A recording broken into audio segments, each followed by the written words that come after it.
Welcome to the Karwan বাজার। আমরা সবাই জানি এটি বাংলাদেশের পাইকারি বাজারগুলোর মধ্যে অন্যতম বড় বাজার। বাজারে ঢুকতেই সেই চিরচেনা হইচই, বেচাকেনা, দর কষাকষির দেখা মিলল। তবে একটু পরে আমি বুঝতে পারলাম কিছু মানুষ হতাশা প্রকাশ করছে। এর মধ্যে একজন বিক্রেতা বলছে বাজারে সবজির ন্যায্য দাম পাচ্ছেন না। তার সত্যতা পরক্ষণে আমি বুঝতে পারলাম। বেগুন, ভেন্ডি, মিষ্টি কুমড়া সহ আরো অন্যান্য সবজির দাম বেশ অনেকটাই কম। কিন্তু একই সবজি আমরা মহল্লার দোকানগুলো থেকে দ্বিগুণ তিনগুণ দামে কিনছি।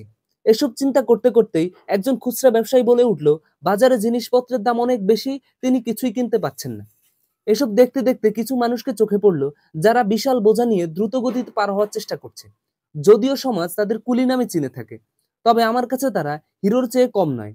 পরিবারের কথা মাথায় রেখে রাত থেকে ভোর পর্যন্ত তারা এভাবেই অন্যের মালামাল টেনে দিচ্ছে। কারওয়ান বাজারের এই বিশাল কর্মযজ্ঞ, জয় পরাজয়, হাসি আনন্দ আর শাকসবজি ফলমূলের বিশাল সমাহার দেখে আমার মনটা উৎফুল্ল হয়ে উঠল।